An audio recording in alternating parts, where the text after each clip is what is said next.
सत्संग ऐसी जगह, यहां एक सुप्रीम पावर ओम हरि अल्लाह वाहिगुरु की चर्चा होती हो,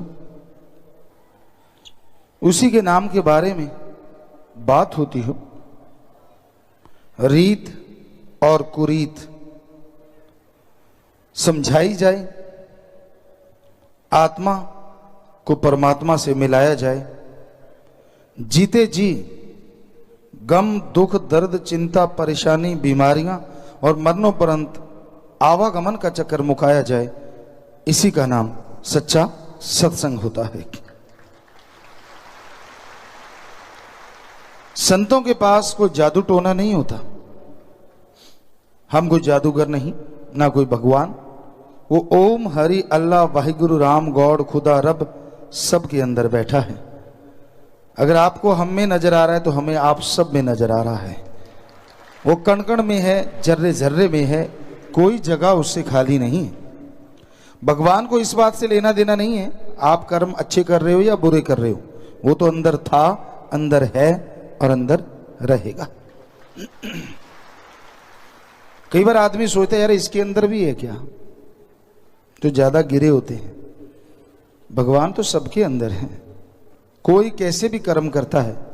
ये अलग बात है कि मालिक का अपना हुक्म है, वो सबके अंदर होते हुए भी जाहिर नहीं होता और सबके अंदर होते हुए भी ना अच्छे ना बुरे कर्म के लिए किसी को ज्यादा प्रेरित करता है। हाँ, उसके भेजे संत पीर पैगंबर अवतार जो इस दुनिया में आते हैं वो भगवान के लिए, अल्लाह गॉड खुदा रब के लिए प्रेरित करते हैं ताकि आत्मविश्वास बढ़े। आप रिसर्च करके देख लो, आजकल तो नेट का युग है, साइंस काफी तरक्की कर चुकी है। आप सर्च करो क्या ऐसी कोई मेडिसिन है जिसको लेने से आत्मबल बढ़ जाए, विल पावर हाई स्टेज पे पहुंच जाए। करिए research, allopathy, homeopathy, Ayurveda, naturopathy, जितनी और भी पद्धतियां हैं, आप सर्च मारिए, देखिए क्या ऐसी कोई वाकई दवाई है जिसको लेने से आत्मबल बढ़ता हो, विल पावर हाई स्केल पे पहुंच जाए। जी नहीं। नासा साइंस केंद्र के पास भी एक ही जवाब है, अर्ली मॉर्निंग बिटवीन 2 to 5 में उठो और उसमें मेथड ऑफ मेडिटेशन करो, ध्यान की विधि में जाओ। आप घंटा 2 घंटे बैठेंगे तो आपका विल पावर आत्मबल चरम सीमा पे पहुंचना शुरू होगा। कहने लगे ध्यान किस पे जमाएं, कहते कोई शब्द ले लो जैसे गॉड। तो हमारे वेदों में क्या लिखा है, शास्त्रों में क्या लिखा है कि आप सुबह सवेरे 2 से 5 के बीच में जागो और इस टाइम को कहते हैं ब्रह्म मुहूर्त। सिख धर्म में कहते हैं अमृत वेला, इस्लाम धर्म में कहते हैं बांगे वक्त फर्ज, और इंग्लिश फकीर the gods prayer time, the gods prayer Indian time early morning between 2 to 5। ये समय में जागो, घंटा 2 घंटे मालिक की याद में बैठो। अगर बाकी आप आत्मविश्वास में बुलंदी हासिल करना चाहते हैं तो इतना समय आप बैठो और मालिक की भक्ति करो, तो आपका आत्मबल बाहर से नहीं आपके अंदर से जागेगा। और आत्मबल बढ़ने से आज जो डॉक्टर कहते हैं कि आदमी का दिमाग 10-15% काम करता है, वो डबल या 3 गुना काम करना शुरू कर सकता है। और कोई तरीका नहीं, कोई रास्ता नहीं। आत्मबल से क्या होगा, थोड़े से आपको उदाहरण देना चाहेंगे। एक मरीज, चाहे वो छोटी बीमारी है, ज्यादा बड़ी नहीं, मेजर नहीं, लेकिन बीमारी बड़ी है, और वो ये सोच लेता है कि मैं मरूंगा ही मरूंगा, नहीं बच सकता। यहां डॉक्टर बहुत सारे बैठे हैं, तो उनसे पूछ के देख लीजिए, खास करके सत्संगियों से, कि ऐसे मरीज पे सबसे बढ़िया दवाई भी दी जाए, उसका असर भी 20-25% हो सकता है, इससे भी कम रह जाए। दूसरी तरफ कैंसर जैसी भयानक बीमारी और 3rd स्टेज पे हो, और आदमी के अंदर ये बुलंदी आ जाए, ये हौसला आ जाए कि मैं मरूंगा नहीं, हो ही नहीं सकता कि मैं मरूं, सुमरन करे, भक्ति इबादत से ये संभव है। और फिर दवाई 10% वाली भी 100% काम कर जाती है। ये है आत्म बल, ये है विल पावर की महिमा। कई लोग मंजिल के पास पहुंच के, मान लीजिए आप प्लेयर हैं, क्योंकि हमने बहुत सारे गेम देखे, खेले, तो आप खेलने जा रहे हैं और आप जीत के करीब हैं, कॉन्फिडेंस लूज कर जाते हैं तो आप हार जाते हैं। और ये देखा है, जिनके अंदर कॉन्फिडेंस, आत्मबल, विल पावर होता है, वो हारी हुई बाजी चुटकियों में बदल के जीत जाया करते हैं। तो ये आत्मबल, ये विल पावर हर जगह काम आता है, एक जगह नहीं। जीवन के हर रास्ते पे बस गंदगी छोड़ दे दिए, बुराइयां छोड़ दे। आत्मबल आपके गम, दुख, दर्द, चिंता, परेशानियां दूर करने का असली टॉनिक है। और ये आत्मबल, हैरानी ये है, ये कहीं से लाना नहीं पड़ता, ये आपके अंदर है ना हैरानी की बात। कोई चीज आपके अंदर हो और आप फिर भी कंगाल हो, ये कैसे हो सकता है? आपके घर में हीरे दबे हों और आपको मालूम ही ना हो तो हो गया, सारी उम्र में मर जाओगे।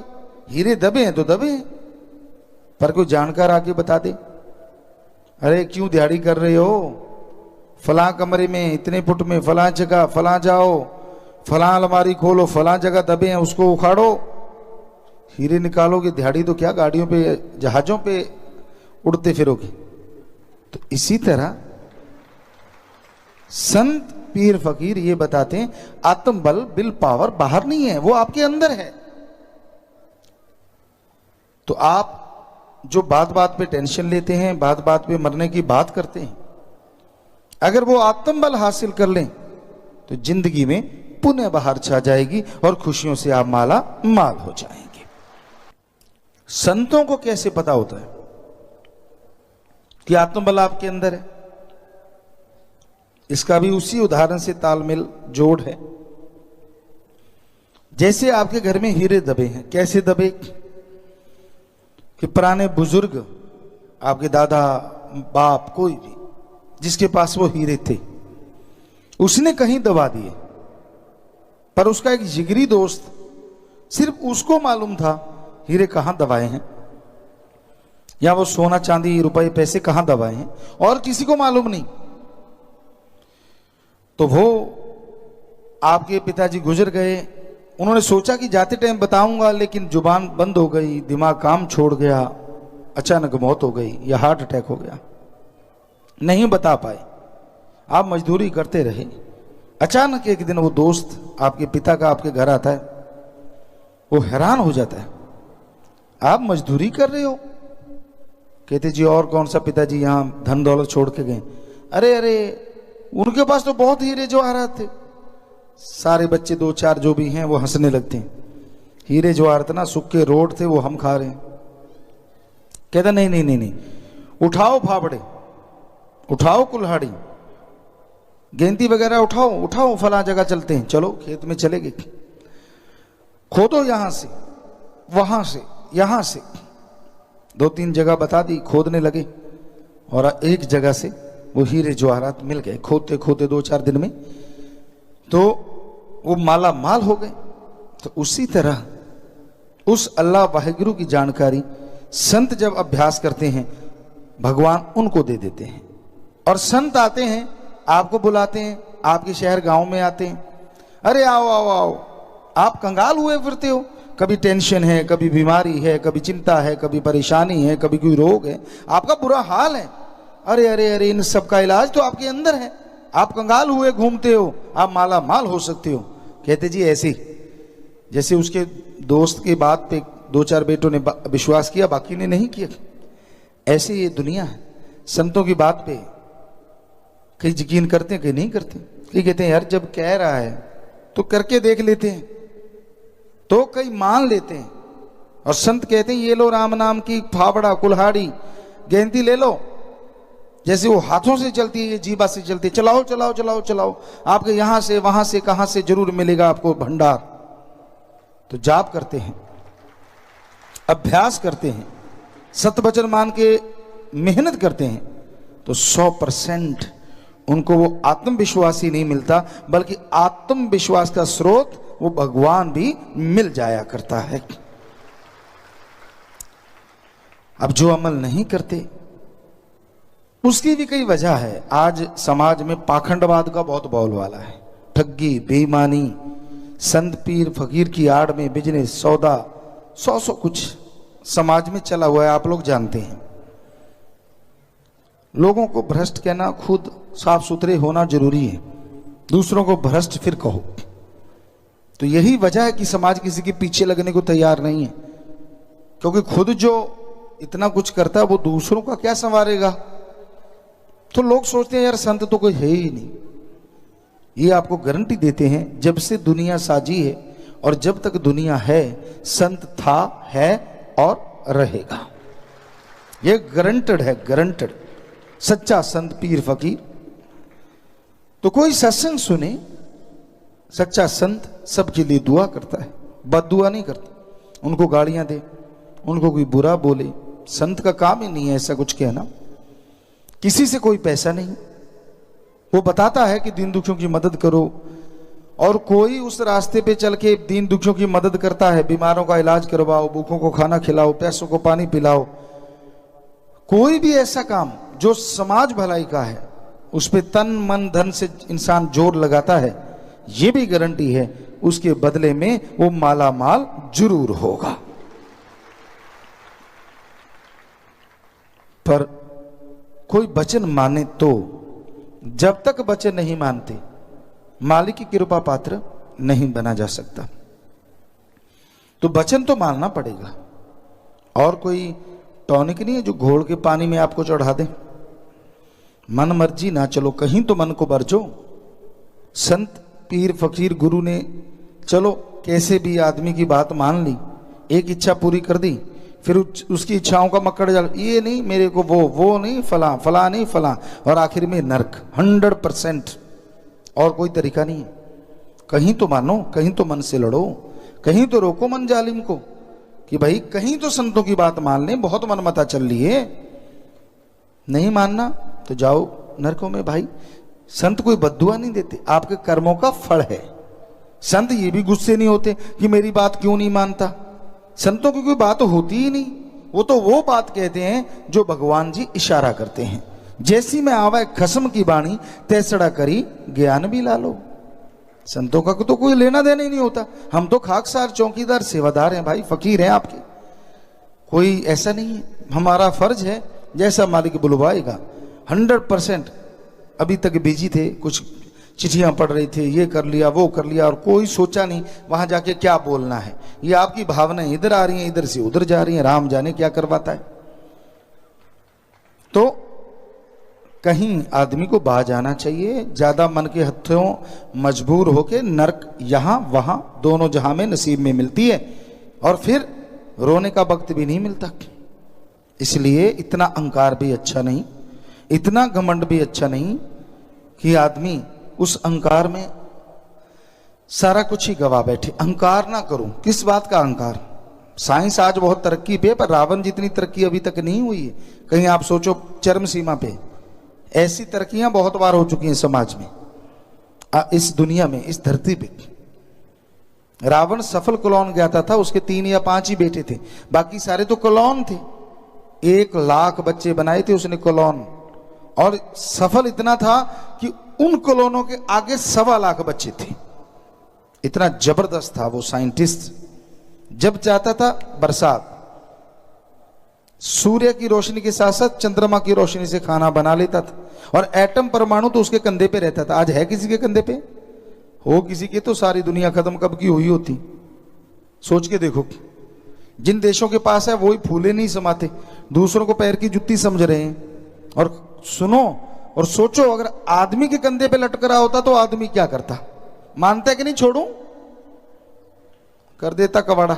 शुक्र है इतनी तरक्की नहीं हुई, पर रावण के पास ये था। रामायण को पढ़ो, उसमें आता है कि वो जब तीर छोड़ता था तो 12-12 कोस से भी ज्यादा आग लग जाती थी और तीर तरकश से निकालता था, यूं सिद्ध किया हुआ था। पर राम जी के पास ऐसे तीर थे कि वो छोड़ते थे तो चारों तरफ बर्फ बन जाती थी, तो दोनों टकराते थे, वातावरण सामान्य रहता था। हमें लगता नहीं कि परमाणु एटम की अभी तक कोई तोड़ मिली होगी, हो सकता है मिल गई हो, लेकिन तब थी, सब कुछ था। देखिए कितनी, और जहाज वगैरह सब थे, उनको बात अलग है, उड़न खटोला या अलग अलग नाम दिए जाते थे, लेकिन सब कुछ था। तो कहीं आप ऐसे सोचो, कम्युनिकेशन तो जबरदस्त था उनका, ये लैपटॉप आपके और जो नेट है वो सब था तब भी। वो कहां से बैठे बैठे पल में दूसरों से बात करके सारी बात समझा देते थे। इतना रावण के पास तंत्र मंत्र सारा डंगा था विज्ञान का। तो इतने इतराओ ना, जब उसकी चरम सीमा से आगे विज्ञान गई तो सब कुछ खात्मा हो गया। तो भाई हम विज्ञान के विरुद्ध नहीं है, विज्ञान तरक्की करे पर मानवता भलाई के लिए, सृष्टि के फायदे के लिए, तो कोई डर नहीं। और जब खात्मे की तरफ तरक्की करेगी तो डर ही डर है। तो वहीं पे फिर आते हैं कि आदमी को अहंकार नहीं करना चाहिए, कहीं बाज आना चाहिए, वरना अहंकार को ऐसी मार पड़ती है, वो तो क्या उसकी पुश्तें तक बुरा हाल हो जाता है, झेलती हैं उन चीजों को। तो इंसान को बताना संतों का काम होता है, सत्संग में आना आपका काम, बताना फकीर का काम, और अमल करना आपका काम। सुन के अमल कर लोगे। क्या अमल करना है? राम का नाम सुबह शाम, कम से कम आधा घंटा सुबह, आधा घंटा शाम, या घंटा सुबह शाम जरूर जाप किया करो। व्यवहार के सच्चे बनो, ठगी बेईमानी चोरी क्या कर लोगे? कितना पैसा पड़ा है विदेशों में, और उनके कपड़े वही कुर्ता पैजामा, दिखने में सादे, क्या कर रहे हैं वो? खाने हैं क्या? और हवा से निकल गई तो वो गए सारे की सारे की। और यहां रोटी के लिए लोग भूखे मर रहे हैं। तो आप क्या कर लोगे? ज्यादा ठगी बेईमानी भ्रष्टाचार करके क्या करोगे बताओ? बच्चों के पास गाड़ियां हैं, घर परिवार है, सब कुछ है, और क्या करवा दो? उनको सोने में मरना चाहते हो क्या? एक बार कहते हैं महादेव जी की किसी ने तपस्या की, और इतनी तपस्या की महादेव जी प्रसन्न हो गए। कहेंगे बोल बेटा क्या चाहिए? कहता जी मैं जिस चीज को हाथ लगाऊं सोना बन जाए। कहते तथास्तु। बड़ा खुश हुआ, चेक करके देखा, बेड के हाथ लगाया सोना बन गया, अलमारी के हाथ लगाया सोना। कहता हो कमाल हो गई, वाह महादेव जी। खट जा बेटा, रुक तो सही अभी। रोटी आ गई, कहता भूख लगी रोटी लाओ। कौर तोड़ी, सोना। पानी उठाया, सोना। न प्यासा मरे भूखा मरे। बेटी को हाथ लगा, बेटी, सोना। सोने की मूर्ति बन के खड़ी होगी। चिल्लाए पीटे माथा, ये क्या करूं? हाथ ही ना लगाए, डरता किसी को। दूर हो जो, दूर हो जो, दूर हो जो, दूर हो जो। लगा बना सोना, बनाता नहीं। फिर पीटा, पछताया, फिर भक्ति इबादत की। फिर महादेव जी प्रकट हुए, कहता जी जरूरत ही नहीं, जैसा था मैं तो तेरा ही भक्त काफी हूं। तो आज ऐसे लगे हुए हैं लोग, बेटी भी बन जाए सोने की, बेटा भी बन जाए सोने का, और खुद का बोल गया पटाखा। डॉक्टर कहते हार्ट अटैक हो गया। वही 4 लकड़ियां मिलेंगी, सारे कपड़े उतार लिए जाएंगे, सस्ता सा लट्ठा पहना देंगे, और वो सारा पैसा जो तू 2 नंबर का छुपा छुपा के रखता गया खू खाते में, क्योंकि नंबर तो तेरे पास है, दिमाग में फिट है। सो भाई किस लिए पागल बने हुए हो? किस लिए? जरूरत के लिए चाहिए। हम नहीं कहते कमाओ ना, बनाओ जितना मर्जी, लेकिन पागल ना बनो। जीने के लिए कमाओ। कमाने के लिए अगर जीने लग गए तो रोबोट बन जाओगे, मशीन बन जाओगे, और जिंदगी दुखों से लवरेज हो जाएगी। आप पछताओगे, पछताने का टाइम नहीं मिलेगा। किसी का हक मार के ना खाओ, ठगी बेईमानी भ्रष्टाचार से। तो संत पीर फकीर तो बताते हैं मानना ना मानना आदमी की मर्जी है। आखिर भूख ये कहां मिटेगी जाके? और कमा लूं, और कमा लूं, और कमा लूं, इधर लगा दूं, उधर लगा दूं, यहां फंसा दूं, वहां फंसा दूं, और एक दिन खुद फंस के बैठ जाता है, कहते ले निकालो मुझे। तो भाई बुरे कर्म कोई भी है वो आपको फंसाएंगे, कोई बात नहीं।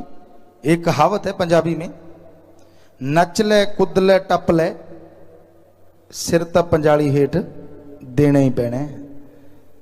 वो कहते ना बछड़ा होता है, पहले बैलों से खेती होती थी, आज भी कहीं कहीं बेचारे गरीब किसान करते हैं।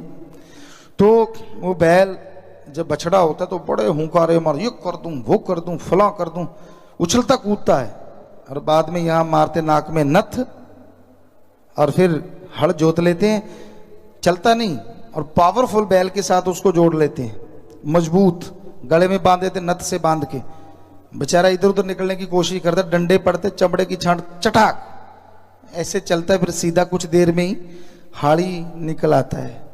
बड़ा नाचता टपता था, कोई बात नहीं बेटा, कर ले जो करना है, तेरा दिल करे, लेकिन एक दिन ऐसा आने वाला है, और हो सकता है कईयों का नजदीक खड़ा हो, कि फिर नचना टपना तो क्या, हंसना कूदना तो क्या, खाना पीना भी मुश्किल हो जाता है।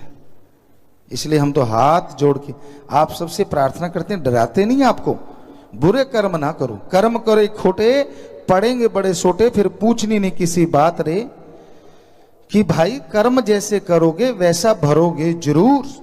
इसलिए कहीं तो फकीर की मान लो, वो आपका बुरा नहीं करता, अच्छा करता है, अच्छा देखता है, बुरा तो मतलब ही नहीं है।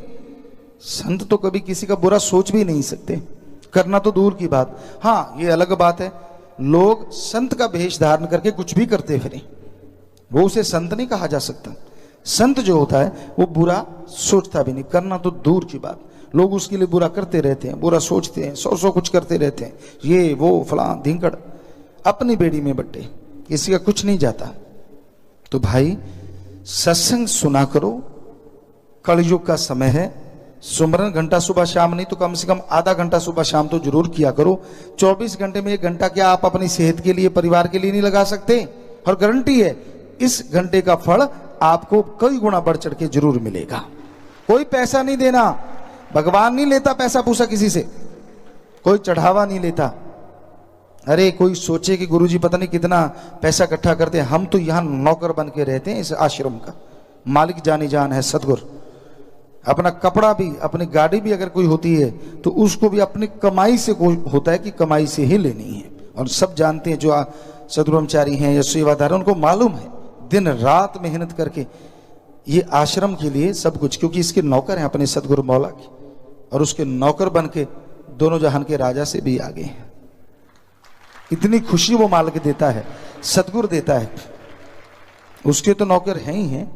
आप सत्संगी मालिक की आंखों के तारे हैं, दिल के टुकड़े हैं। आपका भी अगर कोई नौकर है, हम तो उसके भी नौकर हैं, हमें कोई मान बढ़ाई नहीं है।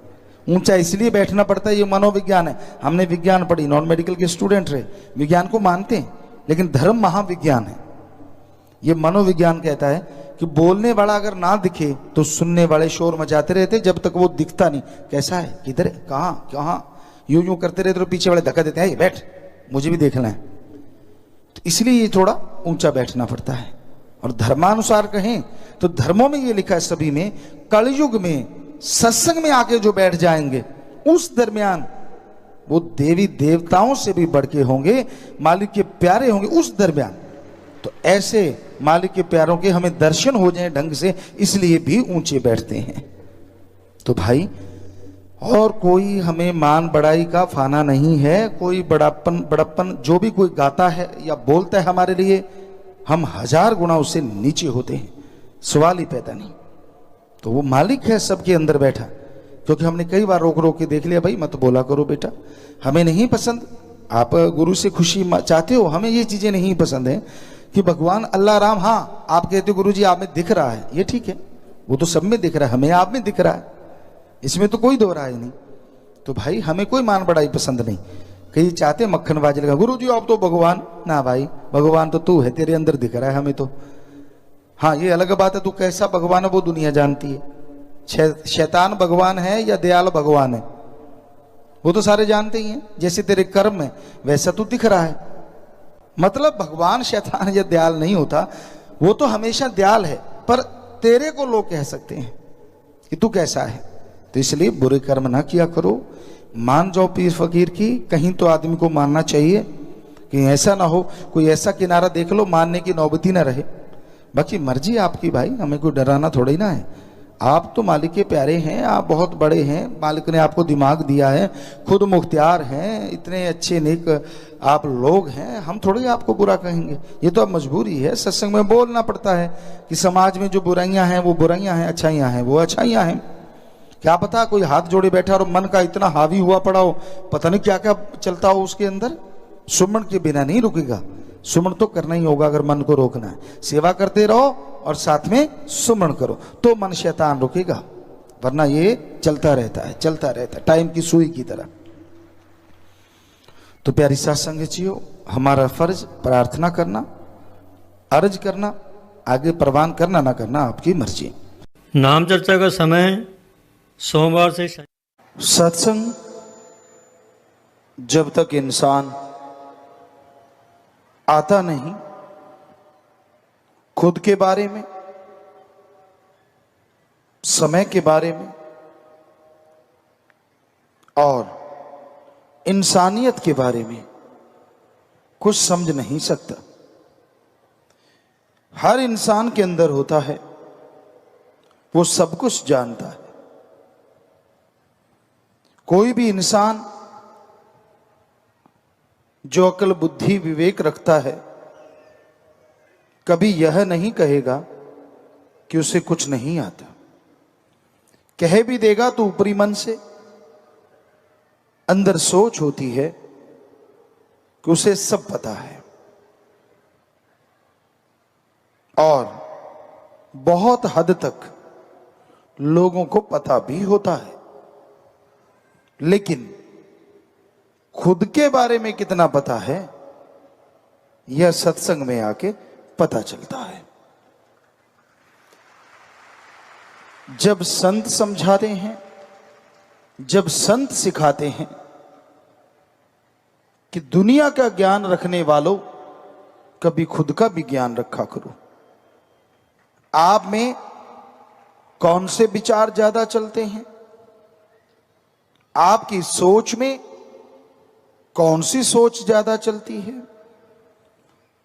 आप जो कर्म योगी हैं कौन से कर्म ज्यादा करते हैं, इसके लिए जानना बेहद जरूरी है। जब हम सब अपने बारे में जान लेंगे तो आत्म ज्ञान कहा जाता है, फिर वो शुरू होता है। जब तक खुद का ज्ञान नहीं तो खुद की आत्मा का ज्ञान कहां से मिलेगा। इसलिए सुबह शाम सुमरन जरूर करें। 10 मिनट सुबह, 10 मिनट शाम, और कोशिश करें कि एक समय ऐसा जरूर दें जिसमें आप खुद के बारे में सोचें। 24 घंटे आप इस शरीर से काम लेते हैं, दिमाग से काम लेते हैं, क्या 5-10 मिनट बनते नहीं? खुद के बारे में सोचो, सिर्फ और सिर्फ आत्मज्ञान हासिल करो। काम अलग अलग है, कोई हार्ड वर्क करता है, कोई नींद लेके ही काम टाइम पूरा करता है, कोई बहुत मेहनत करता है तो कोई आलस्य में डूबा रहता है। पर 24 घंटे चलते तो हैं, रुकते तो नहीं। आप रुक गए इसका मतलब ये नहीं है कि समय रुक गया। समय हो गई, चंद्र सूर्य नक्षत्र ग्रह हो गए, पृथ्वी हो गई, समुद्र की लहरें हो गई, ये कभी रुकती नहीं। निश्चित समय के अनुसार ये चलते रहते हैं, चलते रहते हैं। तो आप रुको, चलो, आपकी मर्जी, समय आपका इंतजार नहीं करता। तो कर्म आप करते हैं, समय आप व्यतीत करते हैं, तो 5-10 मिनट रात को, सुबह एकांत में बैठा करो और सुमरन करके अपने बारे में सोचा करो कि हां, ये मेरे में गलत आदत है। कितना अच्छा होगा अगर आप अपनी गलत आदत को खुद ही बदल डालो, इससे पहले कि कोई आपके उंगली उठाए, कोई आपको कहे कि आप ये गलत करते हो। क्यों ना खुद का ज्ञान हासिल करके वो आदत ही निकाल डालो, बेइज्जती भी फील नहीं होगी और आप गुणवान भी बन जाएंगे। किसी को कहने की जरूरत भी नहीं, और आप गुणवान बनते जा रहे हैं। और ज्यों ज्यों गुणवान बनते जाओगे त्यों त्यों मालिक की दया में रहमत के लायक बनते जाओगे। तो आत्मबोध, आत्मज्ञान फिर शुरू होता है जब हम अपने बारे में सोच लेते हैं। और ये हो नहीं सकता सत्संगी एक राम नाम से जुड़े इंसान को खुद का ज्ञान ना हो। अगर वो गुरु पीर फकीर के वचनों को फॉलो करे, माने, तो उसे समझ आएगी हाँ ये मेरे में कमियां हैं, ये अवगुण हैं और ये गुण हैं। और उनको निकालते निकालते आप गुणवान बनेंगे तो फिर आत्मज्ञान शुरू हो जाएगा। सुमरन के साथ आत्मा की तरक्की होनी शुरू होगी। जब उदाहरण अगर दें, जिमींदार भाई जितने बैठे हैं सब जानते हैं, जमीन को अच्छी तरह से जुताई करी हो, घास फूस कचरा साफ किया हो, और बरसात पड़ जाए या पानी अच्छे से लगा दो, तो फिर जो भी बीज डालोगे धरती का सीना फाड़ के बाहर निकल आएगा, लहलहाएगी फसल। पर अगर पहले ही बहुत ग्रास है, घास फूस है, जमीन उससे अटी पड़ी है, भरी पड़ी है, और कितनी भी बरसात पानी लगा दो, जो बीज डालोगे मरियल निकलेगा, क्योंकि घास फूस जितना भी है वो सारा जमीन की शक्ति को हासिल कर लेता है, और जो बीज होना चाहिए वो नहीं। तो उसी तरह आपके कर्मों का घास फूस, आपके जन्मों जन्मों का घास फूस, जो आपके भयानक कर्म हैं, जिसकी वजह से आपको अवगुण आ गए, गलत आदतें आ गई, जब अपने बारे में सोचोगे, वो आदतों का पता चलेगा, तो राम नाम से वो घास फूस साफ हो जाएगा। और फिर जैसे आपको बोला कि जमीन साफ सुथरा पड़ी है, जुताई करके रख रखी है, पानी देते हैं, बीज डालते हैं, तो झट से लहराती हैं फसलें।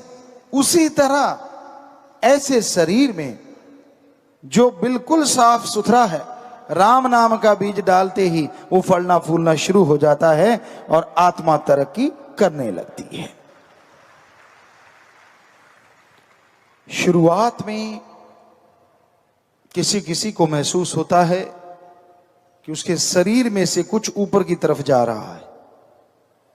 जब गुरु मंत्र का जाप करते हैं, जब आत्मज्ञान की शुरुआत होती है, किसी किसी को, जिसका मतलब होता है कि आत्मा है जो पैर के अंगूठे से लेके सिर तक है, और वो सिमट रही है, ऊपर की तरफ जा रही है, और किसी को इसका बोध नहीं होता। आप सुमन कर रहे हैं, करते करते अचानक आपकी आंखों के सामने एक छोटा सा बिंदु, लाइट, रोशनी, दिया जैसे होता है मोमबत्ती की लो, ऐसी लौ नजर आती है। सीधा सा मतलब आपका ध्यान जमने लगा है, आत्मज्ञान की तरफ आपने तरक्की कर ली है, कंसंट्रेट होने लगा है। और आत्मा जैसे यहां पहुंचती है तो एक चुंबकीय खिंचाव, मीठा मीठा एहसास होता है, जिसका मतलब आत्मा शरीर से सिमट के उस द्वार में प्रवेश कर रही है जिससे आत्मज्ञान शुरू होता है। और जैसे द्वार में आत्मा प्रवेश करती है अंदर, क्या नजारा होता है। हमने शायद फेसबुक पे आपको हंसाने के लिए एक बार ये जिक्र किया था कि अगर आदमी उड़ता होता तो क्या होता, और यकीनन आदमी उड़ता है, बाहर से नहीं अंदर से। क्या आपका दिल नहीं करता कि आप नीले गगन में उड़ते फिरो? क्या आपका दिल नहीं करता कि इन तारों के पास छू के निकल जाओ? क्या आपका दिल नहीं करता चंद्र सूर्य नक्षत्र ग्रह को पार करके आगे देखें है क्या? आसमान आखिर कहां खत्म होता है? कहां? चंद्रमा से आगे, सूरज से आगे कहां? इच्छा तो होती है पर कर नहीं पाते आप सोचते हो कौन रॉकेट बनाए, पता नहीं कोई दुनिया में एक आध बनाता। अरे आप खुद स्वयं रॉकेट हैं, आपकी आत्मा की जितनी स्पीड है, प्रकाश तो उसके नजदीक भी नहीं है, इतनी स्पीड है आपकी आत्मा की, इतनी गति है आपकी आत्मा की। पलक झपकते ही वो खंड ब्रह्मांड पार कर जाती है, इतनी स्पीड है। पर उस आत्मा को ईंधन तो देना होगा। सारा दिन मन की खुराक, सारा दिन शरीर की खुराक, तो आत्मा की खुराक राम का नाम है। जैसे ही आत्मा इस प्रवेश द्वार में, 10वें द्वार में प्रवेश करती है, तो फिर आत्म ज्ञान होता है, खुद को फील होता है कि मैं उड़ रहा हूं। फिल्म में भी आपने सुना मैं तो उड़ूंगा, वैसे तो वो हंसने का है, लेकिन हकीकत में भी आप उड़ सकते हैं। वो क्योंकि फकीर ऐसे वैसे तो करता नहीं कुछ, आप उड़ सकते हैं रियल में। और उड़े भी ऐसे, ना रॉकेट उड़े, ना जहाज उड़े, ना कुछ और उड़े, लेकिन अंदर ही अंदर उड़े, बाहर नहीं। बाहर की तो एक कल्पना है, आपके पंख होते या ये होता या वो होता, तो वो तो एक कल्पना बना के बातें कर सकते हैं। लेकिन वास्तविकता यही है, आपके पंख भी हैं, सब कुछ है, स्पीड भी आपकी बेहद ज्यादा है, लेकिन आप गाड़ी का इंजन ही बंद किए बैठे हैं। अब गाड़ी चाहे 1000 किलोमीटर प्रति मिनट भागती हो या 1 घंटे में 1000 किलोमीटर दौड़ती हो, अगर इंजन ही बंद है तो क्या करेगा? इंजन तो स्टार्ट करना पड़ता है ना, उसमें ऑयल डालने पड़ते हैं, आप प्लग वगैरह सब चेक करते हैं, बैटरी का करंट देना है, सब कुछ। तो वैसे ही आपकी आत्मा का इंजन बंद हुआ पड़ा है, आपने उसको स्टार्ट कभी किया ही नहीं। तो ध्यान में बैठिए, इस द्वार में प्रवेश कीजिए, 10वें द्वार में, और जैसे ही ये इंजन स्टार्ट होगा, बस एक बार स्टार्ट करने की देर है, फिर तो ये ऑटोमेटिकली स्टार्ट होता है। आप ऑटोमेटिकली गाड़ियां देखते हैं, गियर नहीं लगाना पड़ता, एक बार गियर लगा के छोड़ दो, चलती रहती हैं। इसके एक बार ही गियर लगाना मुश्किल है, बाद में गियर लगाना ही नहीं पड़ता, ना ईंधन डालना पड़ता, कुछ नहीं। एक बार ईंधन डाल के यहां तक लेके आओ, और ईंधन है राम का नाम। राम का नाम जपते रहो, आत्मा बलवान होती जाएगी। और एक बार यहां प्रवेश कर गई, उसके बाद आपको कुछ गुनगुनाना नहीं, कुछ भी नहीं करना, अपने आप आत्मा स्पीड पकड़ती है। और आत्म ज्ञान आपको पता चलता कि मैं कितना शक्तिशाली हूं। जब सूरज के पास से, सूरज नहीं, सूरजों के पास से, चंद्रमाओं के पास से आप निकलते हैं, क्या नजारा होता है, कितनी खुशी आती है अंतःकरण में। और फिर आत्मा से परमात्मा का ज्ञान शुरू होता है। आत्मज्ञान हो गया, फिर भगवान का ज्ञान शुरू होता है।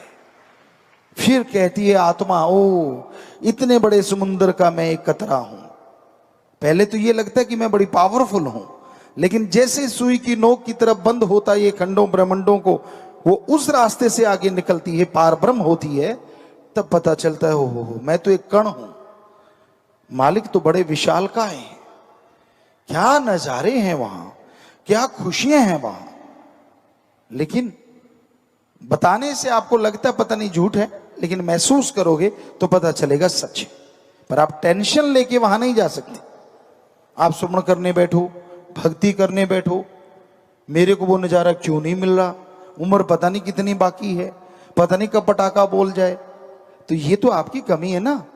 बचपन से बुढ़ापे तक कितनी भक्ति की और कितना समय बाकी कामों में लगाया, कैलकुलेट कर लो, फिर भगवान को उलांबा दे देना। हम आपको गारंटी देते हैं, ज्यादा समय दुनियादारी या शारीरिक मानसिक कामों में लगाया है, आत्मिक ज्ञान के लिए तो आपने समय ही कुछ जिंदगी के कुछ साल बनते होंगे किसी किसी के, वरना महीनों में ही अटके पड़े हो। कैलकुलेट कर लो, रोज का आधा घंटा तो कितने दिन लगेंगे एक दिन होने में, क्योंकि दिन तो 12 घंटे का है। सोच के देखो आप 24 दिन में आप कितना कर पाओगे। तो कहने का मतलब यही है कि 24 दिन में एक दिन बनेगा। अगर आधा घंटा आप करते हैं रोज भक्ति और घंटा करते हैं तो 12 दिन में एक। कहने का मतलब यही है कि समय कितना दिया ईश्वर को, फिर टेंशन किस बात की। बस उसकी दया मांगो, वो दया करे तो 2 मिनट में नजारे दिखा दे, उसका कुछ भरोसा नहीं। क्योंकि वो दया का समुंदर ऐसे ही नहीं कहलाता। हमने हर धर्म के पवित्र ग्रंथों को पढ़ा, पवित्र वचनों को पढ़ा, सभी में आता है कि वो दया का समुंदर है, रहमतों का भंडार है। पर उसकी रहमत के लिए हम अपने शरीर को तो तैयार करें। कहते मूसा ने जिद की थी, नहीं ईश्वर अल्लाह मुझे तो दर्शन करने ही करने और जहरा तौर पे करने। शरीर उस काबिल नहीं बना था, जिद करता गया करता गया करता गया। राम को अल्लाह को भी आ गया कि चलो नजारा दिखाई देते हैं। कहते सुई का जो बारीक छिद्र होता है, सुई का जो बारीक तीखापन होता है, सिर्फ उतनी जगह से दर्शनों की एक झलक दिखाई और सालों साल मूसा जी बेहोश पड़े रहे, झेल ही नहीं पाए, शरीर उसके काबिल नहीं था। तो कई बार आपको जिद होती है, मैं तो जायज मांगता हूं जी, मैं तो दर्शन चाहता हूं जी, फिर मुझे क्यों नहीं होते? अरे बॉडी कागज की और आग को समाना चाहता है शरीर में, जल जाएगा ना सब कुछ। पहले बॉडी फौलाद की होनी चाहिए, वज्र की होनी चाहिए, तो ज्वालामुखी को भी झेल जाती है। उस लायक बनाना पड़ेगा और उसके लिए निरंतर राम का नाम जपना, राम नाम जप के अपनी बॉडी को उसके लायक बनाना है, ताकि राम जी जब दर्शन दें तो हमारा शरीर उसके काबिल हो, उसे झेल पाए, दर्श दीदार कर पाए। और ये संभव है निरंतर अभ्यास से। कहते जी रोज भक्ति नहीं होती। वैसे आप बहुत सारे लोग, बच्चे कहते हैं आजकल का यूथ, ये बोरिंग काम है, रोज ही एक चीज को बार बार दोहराना, ये तो बोरिंग है। अगर आपके हिसाब से चले तो सारे बोरिंग है। आप रोज पोटी क्यों जाते हो? ये बोरिंग काम है, रोज ही जाते हो, क्यों जाते हो भाई? आप रोज सुबह सुबह ब्रेकफास्ट करते हो, क्यों करते हो? रोज एक ही चीज, ये तो बोरिंग है। रोज खाना खाते हो, लंच, रोज ही लंच, ये भी तो बोरिंग हो गया ना। रोज डिनर करते हो, सारा बोरिंग। रोज नहाना, रोज कपड़े बदलना, सब बोरिंग है ना। क्यों करते हो फिर? वो तो जी करना पड़ता है, तो ये भी करना पड़ता है। अगर कुछ हासिल करना है, अगर ईश्वर के दर्श दीदार करने हैं, नूरी स्वरूप को देखना है प्रभु के, तो अभ्यास रोजाना करना होगा, ताकि ये शरीर उसके काबिल बने। और जब बन गया, नजारे वो आएंगे जो कहने सुनने से परे। शास्त्रनाम श्याम मस्तान जी दाता ने तो बड़ी रहमत की हुई है। सुमरण अभी आपने इतना किया नहीं होता, भक्ति करी नहीं होती, थोड़ी भावना शुद्ध होती है, सेवा करते हो, हाजिरी सत्संग में लगाते हो, और परमात्मा दर्श दीदार देने शुरू कर देता है। कभी सपने में, कभी भुलेखा पड़ गया, कभी जहरा तौर पे, कभी कैसे। वो संतों के रूप में आते हैं ताकि आपका शरीर उसको झेल सके, पर देता भगवान ही दर्शन है। फिर भी आप उनको मानते नहीं।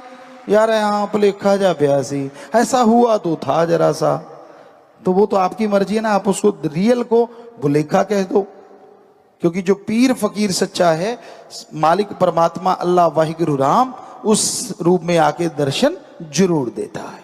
जो उसे इग्नोर मार देता है, दर्शनों में समय लग जाता है। जो उसे स्वीकार कर लेता है कि हाँ नहीं ये जहरा तौर पे हुआ है, सही हुआ है, तो उसकी वो दर्शनों की संख्या बढ़ती चली जाती है। जल्दी जल्दी होते होते क्या पता कब नूरी स्वरूप में बदल जाए, कुछ कहा नहीं जा सकता। तो कितनी बड़ी छूट शास्त्र नाम श्याम मस्तान जी दाता ने भक्ति भाव में राम के थोड़े से शब्द बता के किए। लंबा चौड़ा कुछ नहीं करना, बस थोड़े से शब्द दोहराओ, शरीर को इस लायक बना लो कि मालिक जल्द से जल्द दर्श दीदार देने लगे।